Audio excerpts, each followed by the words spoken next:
Bismillahirrahmanirrahim. Ikhwan. Bismillahirrahmanirrahim. Assalamualaikum warahmatullahi wabarakatuh. Afwan Ustadz, izin bertanya mengenai PO. Posisi anak ini distributor di salah satu bidang otomotif aksesoris, di mana barangnya dari luar negeri Ustadz. Kemarin anak sempat dengar mengenai PO itu hukumnya tidak boleh. Nah, posisi Siapa? interaktif kemarin Ustadz, karena barangnya itu belum diterima, belum menjualnya. Bukan PO-nya tidak boleh. Oh gitu Ustadz. Jadi terkadang si pabrik ini minta Anda beli ke pabrik. Sebelum Anda terima sudah Anda jual. Betul Ustadz. Dan Anda bukan wakil dari pabrik. Bukanlah. Di kontrak kerjanya Anda sebagai distributor langsung dari pabrik. Distributor bukan wakil. Bukan Ustadz. Itu Anda jual beli atau titip jual dia? Jual beli Bukan wakil. Paham? Jadi Kalau jual beli. Katakan mau saya bilang antum agen, mau bilang wakil, tapi bayar nanti ya. Itu berarti jual beli. Paham? Tapi kalau saya katakan kepada Anda ini bahwa ada 1.500 samplar, jualkanlah. Terserah antum mau jual di mana. Yang laku antum dapat sekian persen, yang tidak laku kembalikan, yang rusak saya yang nanggung. Ini namanya antum wakil. Walau dalam bahasa Indonesianya apalah terserah, mau agen, mau reseller, mau apapun terserah. Tapi dalam akad syariat namanya antum wakil. Kalau yang ini ya antum bisa jualkan. Ada barang Ustaz, ada. Bisa Anda jualkan. Jelas. Kalau wakil atau agen dalam konteks sekarang tidak begitu.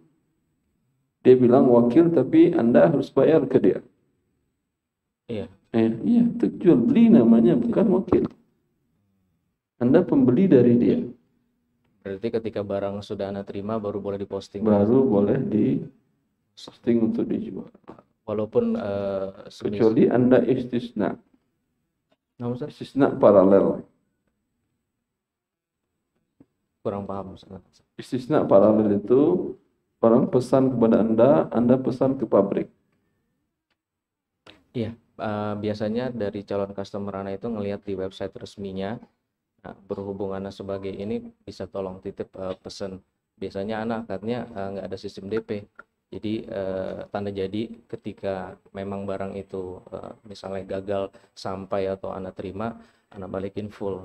Seperti itu Ustaz. Makanya Anda bingung nih gimana menempatkan. Kalau istisna itu dia pesan untuk dibuatkan. Dia pesan produksi gitu. Iya. Sedangkan Anda bukan produsen. Anda pesan lagi untuk dibuatkan di luar negeri. Nah, ya, ini istisna. Boleh paralel. Dia boleh pesan ke Anda pesan lagi ke sana dengan konsekuensi kesalahan semuanya di tangan Anda yang berhubungan dengan dia, tidak Anda alihkan ke produsen. Betul Ustaz. Memang itu istisna boleh. Jadi istisna itu tapi tetap tidak boleh diposting dulu sebelum barang itu datang. Ada salah satu kebijakan ya, karena nanti khawatir satu dan lain hal tidak bisa Anda serah terimakan. Karena dia di luar negeri beda. Khawatir namanya dilarang oleh negara bisa saja untuk masuk barangnya ke Indonesia. Kalau kondisinya untuk reseller Anda, barang yang ada di Anda reseller jadi wakil itu boleh apa tidak? Boleh ya. Cuman posisi di Anda ke pabriknya yang tidak boleh untuk open PO itu.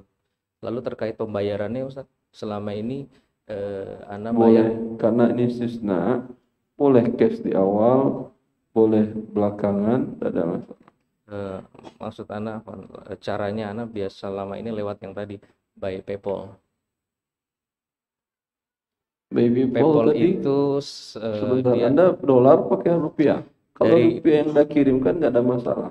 belinya di Anda serahkan rupiah ke PayPal transfer, PayPal-nya kirim rupiah lagi ke sana, nggak ada masalah. PayPal-nya kirim dolar Ustaz. Kalau kirim dolar berarti kan Anda tukar rupiah ke dolar kan? Ya. Itu real time atau tidak? Kalau di aplikasi PayPal-nya dia langsung terkonvert otomatis keluar sekian. Setuju Keluar atau tidak? sekian. Dan ada tanda buktinya bahwa kami sudah terima Transaksi. seperti Ada Ustaz. Kayak email receive sekian. masuk ke Ke rekening si cuman karena berbeda waktu, beda 12 jam ya. itu tidak real time. Real time Ustaz. Kalau real time itu ada depan dia langsung jadi seperti di teller. Iya betul, seperti wire transfer. Saya pakai saya ke bank, saya datang, saya punya duit sekian untuk belanja sekian dolar, itu real time Ustaz. Tadi 12 jam, sekarang real time. Enggak, maksud Anda yang opsi yang kedua, kalau wire transfer juga bisa. Tapi kan waktunya bedanya sama Ustaz. Kita transfer siang jam 12, di sananya masih jam 12 malam Ustaz. Gak ada masalah, yang penting Anda dengan bank ini. Aman Ustaz. Kalau Anda ke bank, situ pencatatannya Anda kan tidak dikasih dia dolar sama bank. Tapi dicatatkan bahwa Pembukuan pencatatan sudah ada. Itu sudah sama dengan serah terima. sama si Nanti PayPal.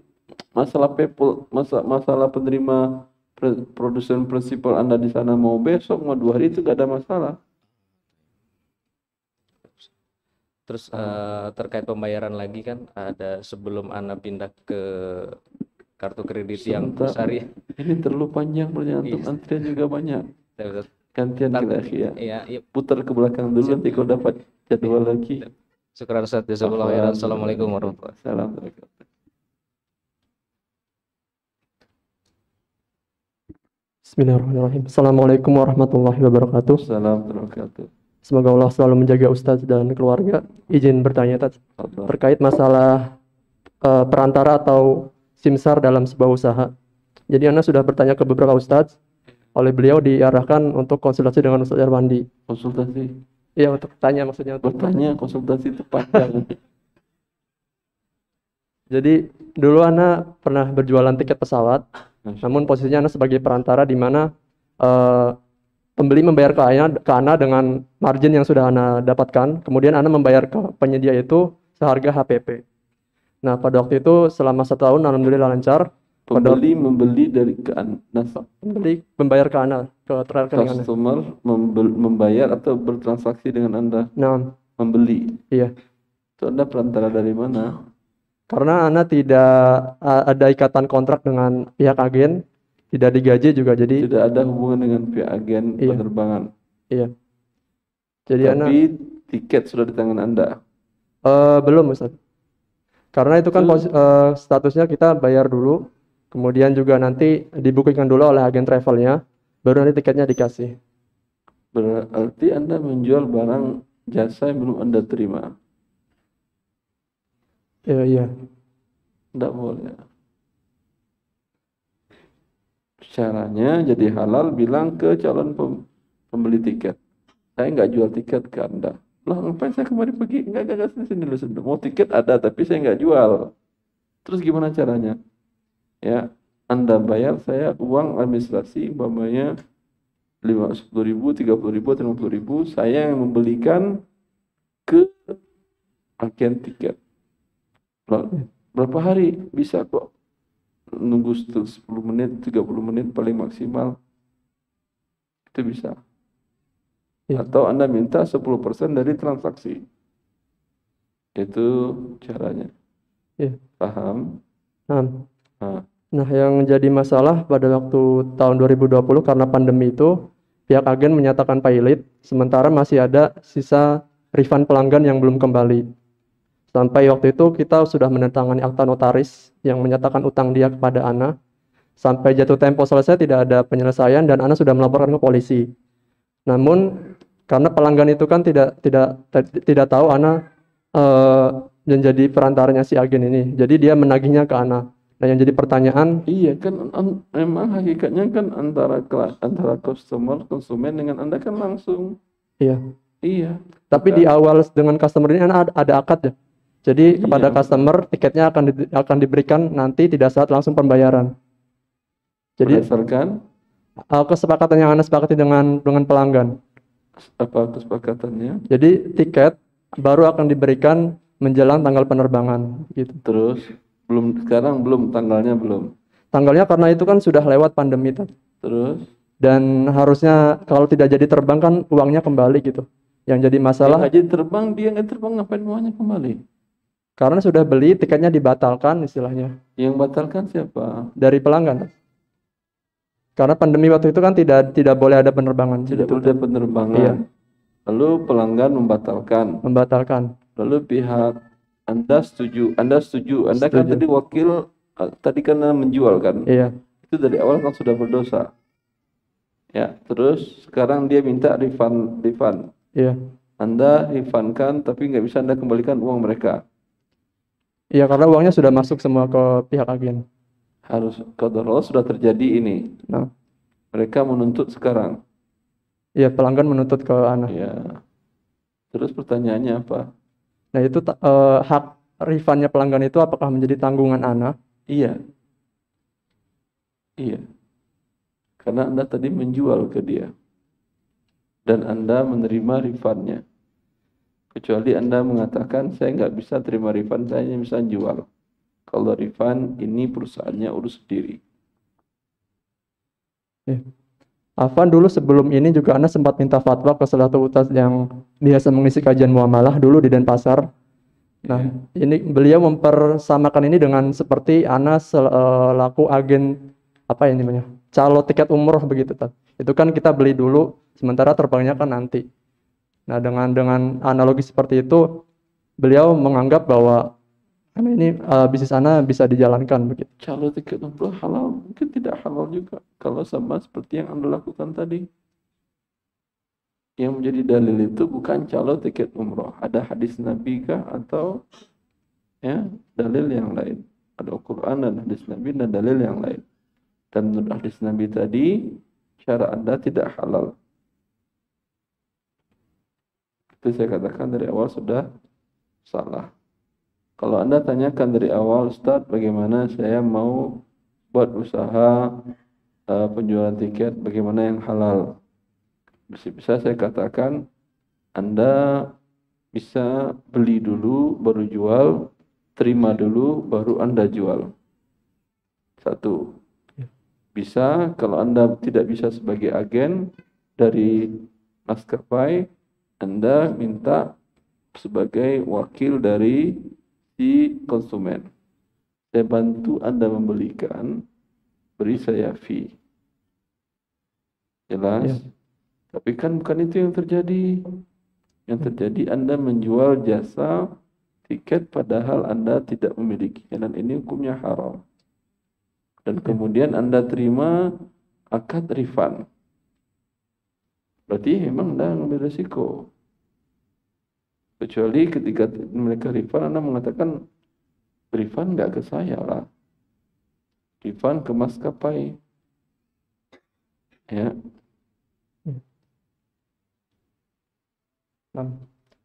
Jazakallahu khairan. Allah. Assalamualaikum warahmatullahi wabarakatuh. Assalamualaikum warahmatullahi wabarakatuh. Ya, silakan akhwat.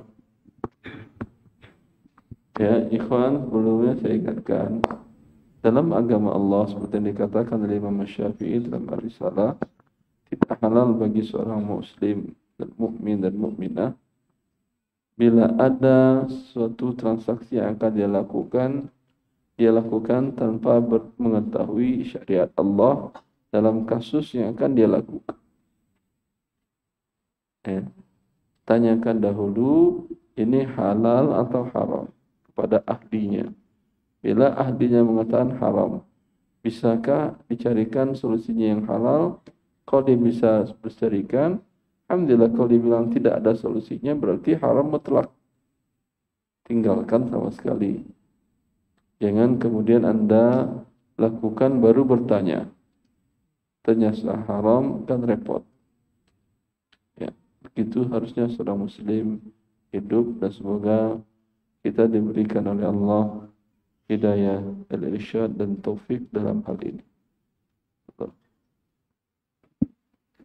Jazakallah khairan pada Ustadz yang telah menyampaikan dan menjawab pertanyaan-pertanyaan kita pada sore hari ini, pada siang hari ini. Masih ada atau cukup? Saya Ustadz. Di jam 3. Jam 3 aja. Tadi jam 3. Rencana tadi kan jam 2.30. Tapi saya tanya asal jam berapa? 3:04. Jam 3 tadi. Iya atau tidak? Atau saya lupa? Iya. Tapi terserah kalau mau tetap dikat juga ya saya nyerah aja. Ya, itu pertanyaan selanjutnya. Silakan sampai jam 3. Kita tutup nanti jam 3.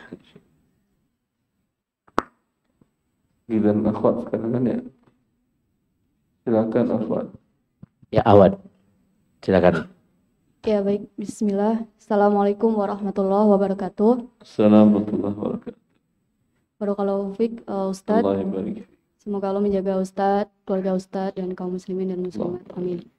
Jadi begini Ustadz, saya tergabung sebagai bendahara koperasi di perusahaan tempat saya bekerja. Di sini kami memenuhi kebutuhan anggota yang membutuhkan uang tunai dengan cara menawarkan akad jual beli emas.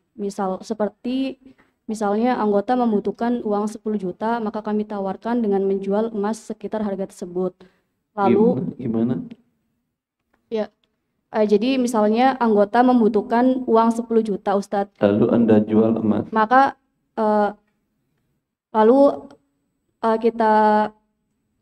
kita tawarkan emas seharga uang 10 juta tersebut. Anda tawarkan emas 11 gram ke dia. Maksudnya koperasi Anda menawarkan emas 11 gram kepada yang butuh uang 10 juta tadi gitu. Iya betul Ustadz. Terus? Lalu anggota membelinya dengan akad beli tidak tunai, yaitu mengangsur atau hutang. Terus? Dan kami di koperasi tersebut mengambil keuntungan jual sekitar 15%. Terus? Anggap saja tadi 10 juta, maka kami menjualnya seharga 11.500.000. Lalu anggota tersebut karena ingin mendapatkan uang, maka anggota tersebut menjual ke kami dengan petugas koperasi yang berbeda. Lalu kami membelinya secara tunai Ustadz. Dan 10 juta. Dan kami berikan ke anggota 10 juta. Ya. Nah, pertanyaannya apakah transaksi ini dibolehkan Ustadz? Apakah Ini ada 2 unsur kali ribanya. Riba yang pertama menukar emas dengan rupiah tidak tunai. Satu. Kemudian riba yang kedua ini termasuk ina, pengelabuan riba. Ya, akhirnya dia dapat uang cash di majelis yang sama 10 juta dan dia berkewajiban membayar 11.500.000. Ya. Yang Ayyub As-Sikhtiyani, salah seorang ulama tabi'in, mengatakan, "Lau atauha ala babiha lakana ahwanu alayhi, walakinnahum yukhadi'una Allah kama yukhadi'una subyan."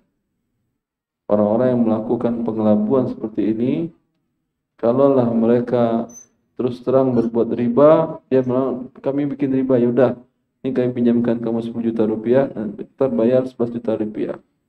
Ya, itu lebih ringan, walaupun itu dosa besar, tapi lebih ringan daripada buat jalan muter-muter, intinya sama.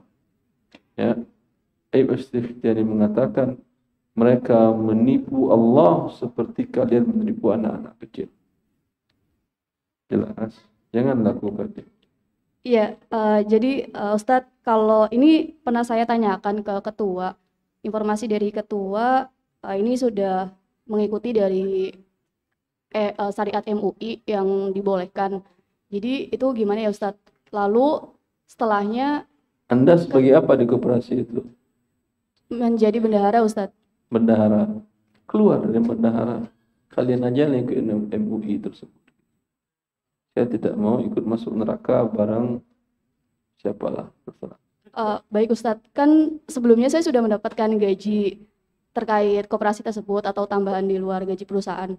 Nah itu uang yang sudah terkumpulkan, itu bagaimana Ustadz? Lalu Anda sebelumnya tidak tahu itu haram?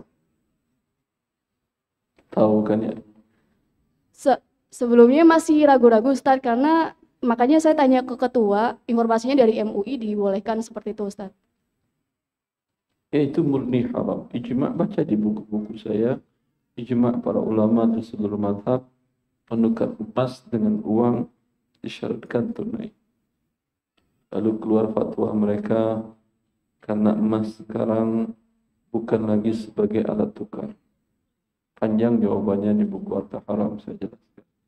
Cukup Ibu ya. Ya, baik. Maka gaji-gaji yang telah lalu Anda ragu, semoga dihalalkan Allah. Tapi kalau Anda keluarkan semuanya gaji sebagai bendahara di koperasi tadi, dia ada pekerjaan lain hanya itu saja bisnisnya. Ada Ustadz, jadi di koperasi Ada itu kalau ada yang halal, Anda hitunglah berapa persen yang riba, pemasukannya berapa persen yang halal. Cukup Ibu ya.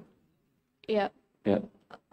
Ustadz Afan, jadi kan saya keluar dari bendahara tersebut, lalu apakah perlu saya menyampaikan ke ketua tersebut Pak Ustadz terkait koperasi yang ada di perusahaan kita bahwa ini Wajib Anda sampaikan bagian dari amar ma'ruf nahi munkar. Dia terima alhamdulillah, dia tidak terima urusan dia dengan Allah. jika nanti dari ketua tetap tidak bisa membubarkan Apa? jika nanti dari ketua karena berpatokannya dari MUI dibolehkan, lalu misalnya tetap dijalankan dan saya keluar, itu yang penting juga saya sudah menyampaikan gitu ya Ustadz ya. Ya, betul. Oke, baik. Jazakallahu khairan Ustadz. Assalamualaikum warahmatullahi wabarakatuh. Laki-laki atau masih ibu-ibu? Terakhir. Terakhir. Silakan. Bismillah. Awak dulu terakhir. Awak. Bismillah. Assalamualaikum Saya warahmatullahi kasih bonus terakhir. Bonus pribadi. Lanjut ibu. Bismillah. Assalamualaikum warahmatullahi wabarakatuh. Assalamualaikum.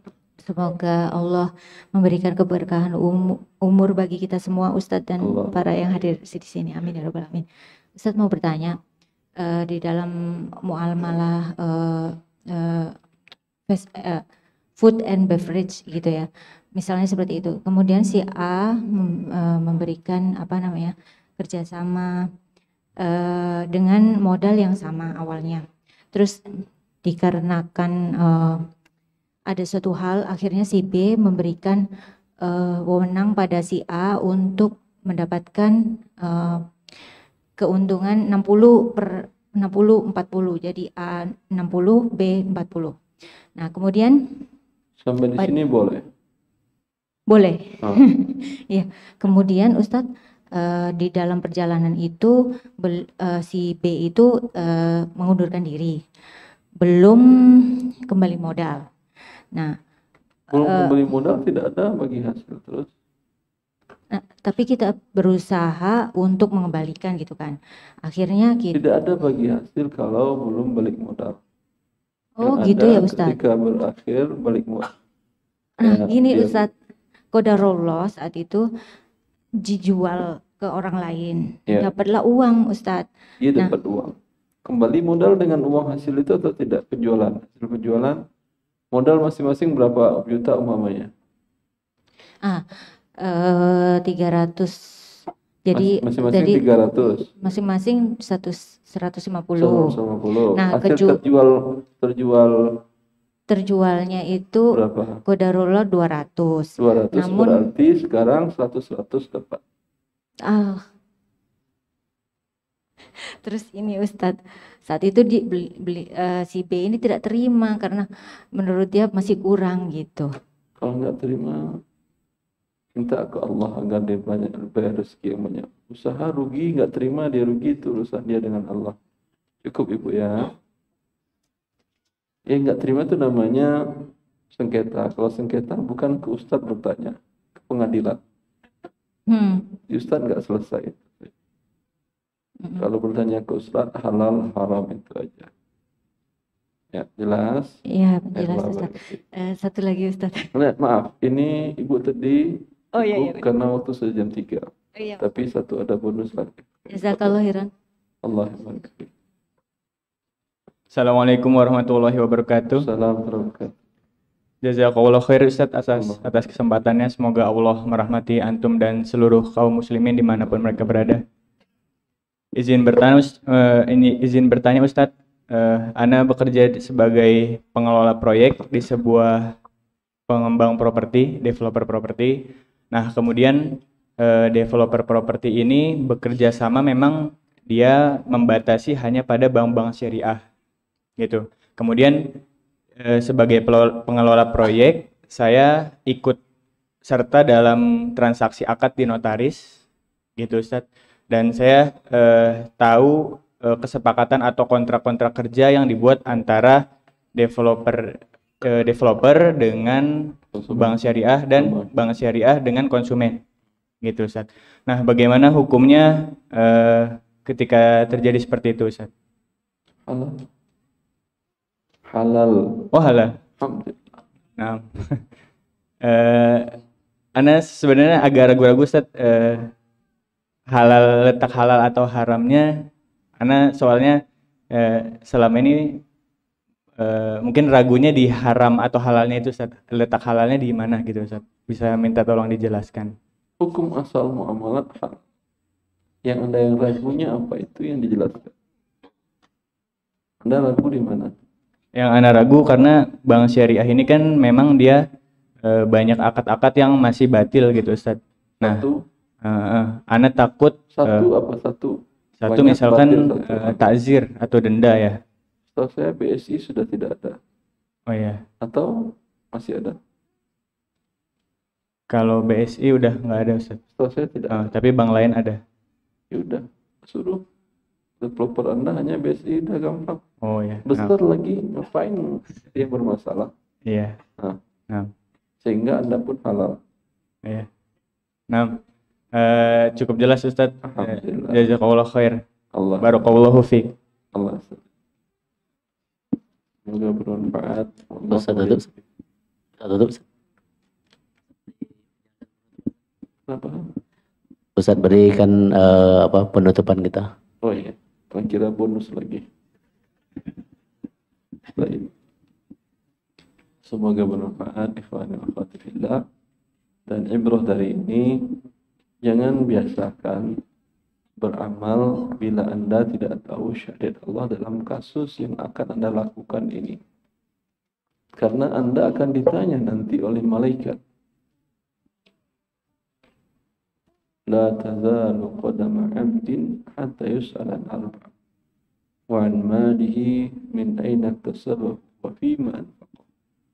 Masing-masing kita akan ditanya harta Anda dapatkan dari mana.